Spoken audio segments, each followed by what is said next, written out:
Welcome back to CFO Weekly, where we're talking with financial leaders about how to build efficiency in their teams, create time for strategy, and ultimately get results. This podcast is brought to you by Personiv, the trusted leader in finance and accounting outsourcing for over 30 years. See how Personiv's customized solutions can help you streamline your operations with teams that start as small as one. Visit the website at personiv.com to learn more. I'm your host, Megan Weiss. Let's jump right in. Today, my guest is Max Dame.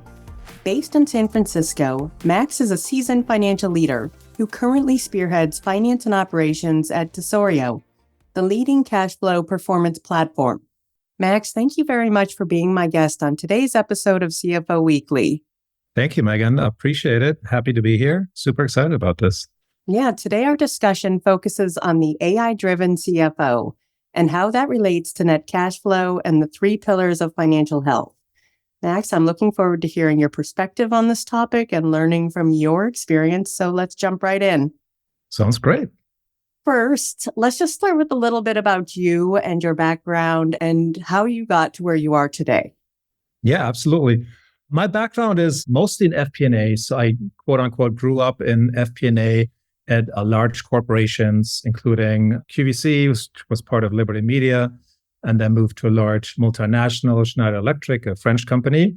And then about 7 years ago or so, I moved to smaller startups and led finance functions there, including Tesorio, where I'm at today. And why did I do that? The work at startups to me is a lot more exciting than big corporate, which also has its excitement, but working in these kind of faster moving environments fits my style pretty well. So yeah, that's how I got to where I'm at. That's awesome. I was going to ask you what you liked about working for startups. It's the fast pace, and some of it is also the unpredictability. It definitely keeps you on your toes. Yeah. So Tesorio was named as one of the Fast 500 winners and is one of the fastest growing companies in America. Is this because the company is doing something different from anything being provided before, or do you guys just do it better than anyone else? Yeah, we're very flattered by this award. So thank you very much. I think it's a little bit of both. One, we definitely do something that's very different that hasn't been done before. We help CFOs and finance leaders optimize their cash flows. That's all the way from their cash collections to their accounts payable, and also help them with bank forecasting. That's something that hasn't been done before. And we're doing that a little bit differently. We're focusing on short-term cash flow performance, we call it, versus kind of the standard FP&A, kind of longer-ranging tools that you see out there in the marketplace. So very different, something brand new, or it was brand new when we released it, and we continue to innovate. And we have a lot of exciting stuff coming out this year as well. I'm just curious, who's the ideal customer for this product? The ideal customer is anyone in a finance leadership position, anyone in charge of short-term cash forecasting. In addition to that, our collections automation tool helps AR directors and accounts receivable professionals collect faster. So it's really any finance leader in a medium to large company.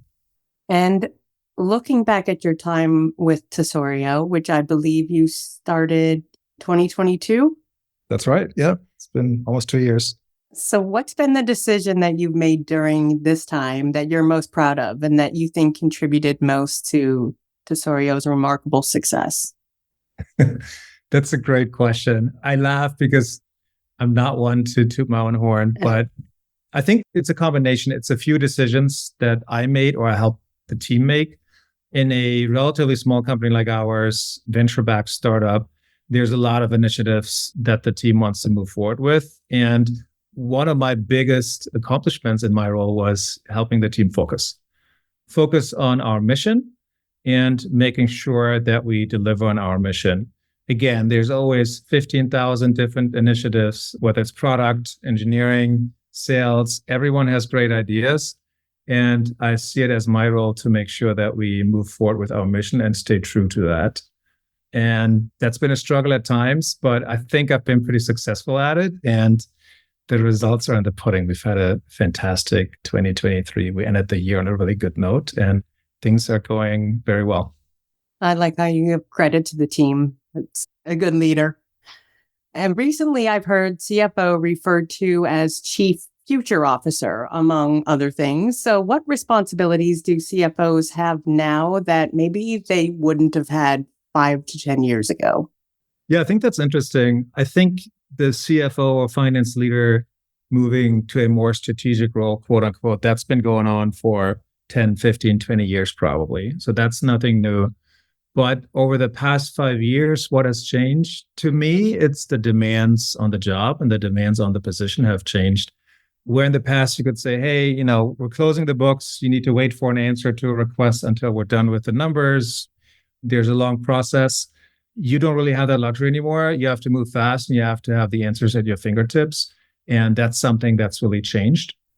Another thing that has changed, I feel there's a lot more responsibilities in the job than there were in the past.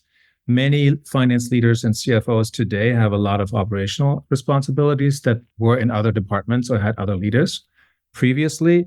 Example for that would be human resources, legal, deal desk potentially.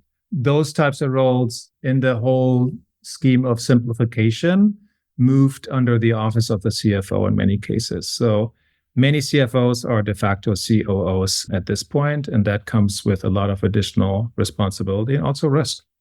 And in addition to more responsibilities, it seems like CFOs are constantly being asked to do more with less. So do you think there comes a point where you can't squeeze blood from a stone, or is there always room for improvement, especially now that we have tools like automation and AI?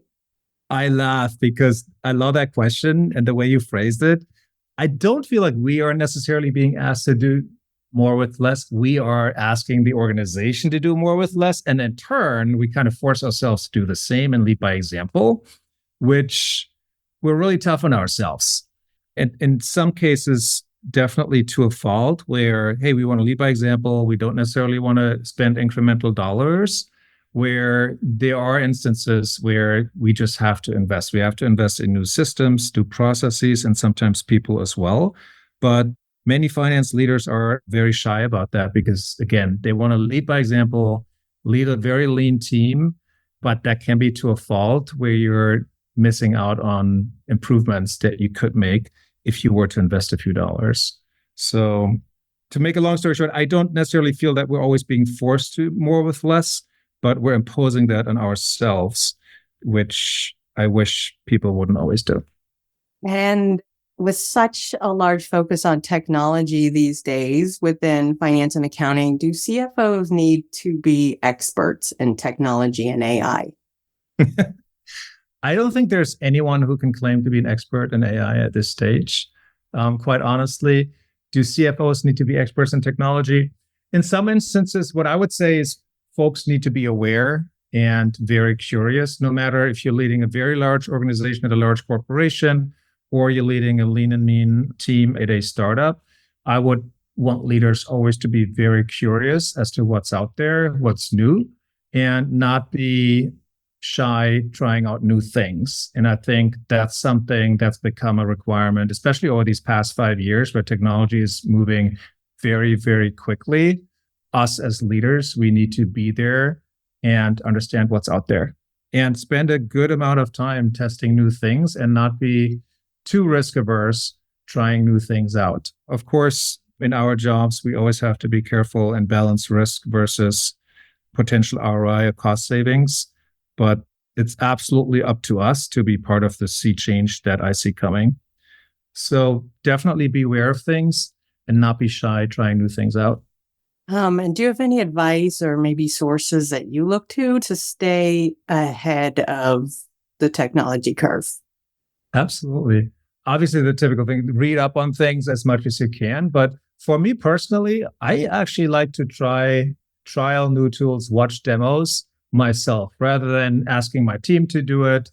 When ChatGPT came out, I played with it a lot and I actually use it almost every day in my job for certain things. And I would encourage leaders, no matter what your organization looks like or how large your organization is, to do the same. I think trying things yourself educates you the best rather than just reading up on it and watching webinars and doing things of that nature. Try it out and see if it works for you all. And Tesorio is a cash flow performance platform. So why is cash flow so important, especially right now? And given its importance, how is it that so many companies seem to lose sight or control of their cash flow? That's a great question. Why is it so important right now? I think it's always been important, but especially since what happened in 2023, the banking crisis, venture funding landscape changing pretty dramatically. We haven't seen that a change like this probably in the past 10 years. So this is something a lot of folks have experienced for the first time in their careers. So cash is not easy to get or not as easy to get as it was in the past. So having visibility, predictability, and control over your cash flow is incredibly important and much more important than it was just 2 or 3 years ago. And with that comes, you really need to have a very good understanding of where you stand in terms of cash, your cash burn, your cash ins and outs at any given time. You can't wait for the books to be closed or for quarter end or these date-driven milestones. Even as the most senior finance leader, you almost need to have a daily view of where you're standing.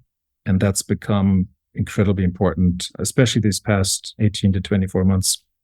And how can AI help with cash flow and give CFOs back some control over forecasting? Yeah, absolutely. I can give an example.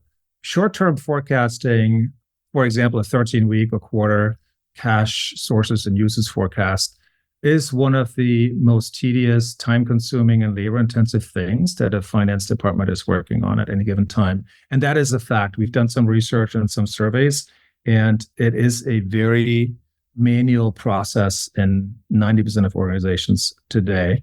And the reason for that is, especially short-term cash forecasting, is there's huge variability. When are customers paying you? Do you have control over when they pay you? What bills are becoming due? When do payments terms change? When you're paying those bills? It is quite complex, and there's a lot of different sources for the data. What we're trying to do is we're trying to simplify that. And an example would be, hey, if you have a few thousand customers and there's one customer in there that always pays you 20 days late, there's another customer in there that always pays you 5 days early, trying to forecast that in the thousands is a very convoluted process. Try to do that in a spreadsheet.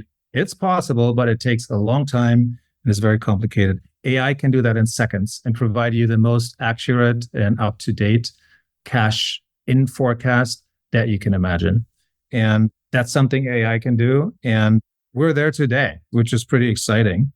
This is a process that would have taken you probably a week, and now you can do it in seconds. And are there metrics that AI considers that are difficult for human analysts to take into account? In other words, are there external factors that people will likely miss that AI takes into account? Yeah, that's an interesting question. So one thing I was say, AI cannot predict, at least not yet, when the next recession is going to come, when the next banking crisis is going. I wish it could. That would be fantastic. We're not quite there yet, and I don't expect that to happen anytime soon. But what AI and ML power tools can help you with is, no matter what crisis comes around the corner, you are ready. You're ready with visibility, predictability, and control. And that's what AI can help you with. You don't have to wait for your treasurer and or your FP&A team to come back to you with a forecast in 5 days or 2 weeks because they have to, quote unquote, rework the model. You can get that information by the click of a button, and you can action it as well. So while you can't necessarily predict exactly what's happening in the economy, at least you can be ready for anything that comes ahead. And you mentioned 3 pillars of financial health. So what are the other pillars beyond cash flow? Absolutely. What we've been talking about quite a bit, and again, this comes from a lot of research we've done with CFOs. What's really important, especially this year, is visibility. So removing some of those blind spots, not having to wait for the books to close, et cetera. Then I mentioned the second one as well, predictability, being able to see around the corner, not be blindsided, and then control, really being able to take action. It's somewhat self-explanatory. Finance leaders always want to be in control, and they think they're in control, but they're not always in control. So really giving them the tools and having the tools in place so you can take fast action in case something happens that you couldn't see. And those are the three things that we're focusing on, and we hear finance leaders will focus on in 2024. And what role does AI play in measuring these other pillars and aiding CFOs in keeping everything looking healthy? Yeah, absolutely. I think all three of those that I mentioned are definitely helped by AI and ML quite tremendously. So when you think about visibility, AI can see patterns, right? So you can very quickly get insights into your financial data that in the past would take an analyst or data analyst hours to build dashboards, analyze those dashboards. AI can give you insights very, very quickly. That's a sea change. That's happening today. Predictability is the other one I mentioned. This is being able to see around the corner. And that's where that pattern recognition comes into play. An example for that would be if you have a large customer base, let's say you have 20,000 customers, and a subset, let's say 25% of those customers are in a certain segment, industry segment, and you see that those customers are starting to pay late. Very quickly, AI can see a pattern like that and alert you like, hey, this industry is potentially in trouble, or this customer subsegment is potentially in trouble. Make sure you remind them, you run a campaign against them to make sure that they pay you on time. In addition to that, you could alert your sales team that is in charge of the segment to say, hey, you might want to do something different with these people and or focus on something else because there could be trouble ahead. This is something with the old school kind of legacy tools you would not have been able to do without building complicated dashboards and honestly having an army of analysts poring over data for a number of days and then doing a PowerPoint presentation to share the results. So it's very different. And then last but not least, it's what I mentioned earlier, it's control, being able to act on something. So again, for example, back to the example where a subsegment of your customers started paying you slow, what you could immediately do, you can run a campaign against those customers and send out thousands of emails at the click of a button and remind them to pay on time to improve cash in from those customers. And having that type of control, again, it's real time, it's super fast. It's not something that you have to wait weeks and months for somebody to action. And I'm sure you just touched on it, but can AI tools provide CFOs with more than just figures and quantitative data? In other words, can they make recommendations for what action should be taken based on insights that have been gathered? Yeah, absolutely. I think two things on here. One, these large language models, they're really great at predictive text. So they're really great at writing. So I'm just thinking of a classic example would be an MD&A, management discussion analysis, that a lot of us have to write every quarter. AI can actually do really, really well with this and help compose summaries with insights it gets from the data and make that process a lot easier. Of course, with the caveat, human checks are always necessary. You always have to check the work and make sure that it's all proper and there's no hallucinating going on. But that's already possible today. But more interestingly, I feel dashboards and data visualizations and all those things have been around for many years. Surfacing data has been around for a long time. They've gotten better, of course, easier to produce, etc. But what finance leaders are always stuck with is with the so what? What do I do with this data? I have all these stats, all these metrics, all these dashboards.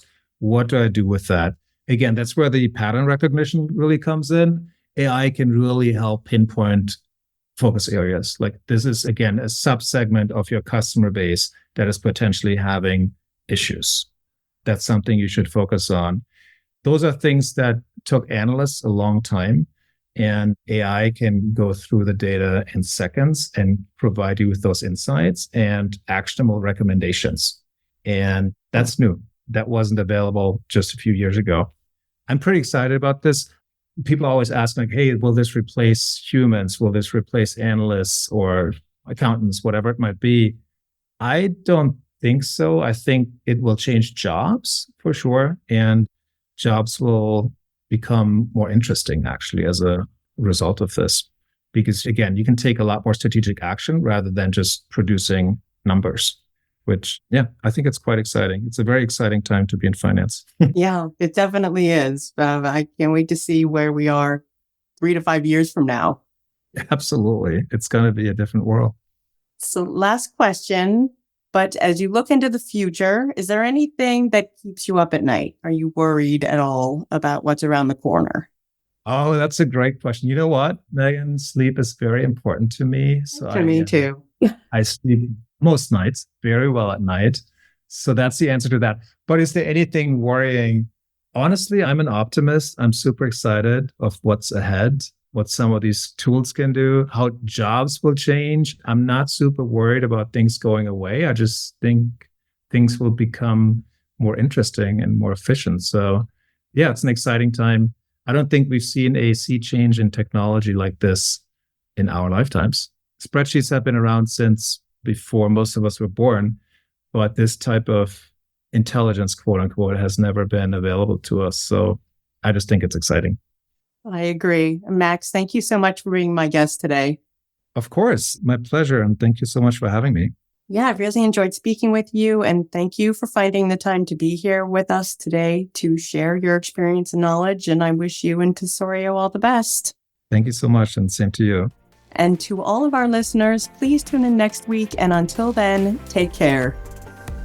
You've been listening to CFO Weekly, presented by Personiv. Please subscribe wherever you get your podcasts to hear all of our episodes. Want to learn more? Check out personiv.com. Thanks for listening.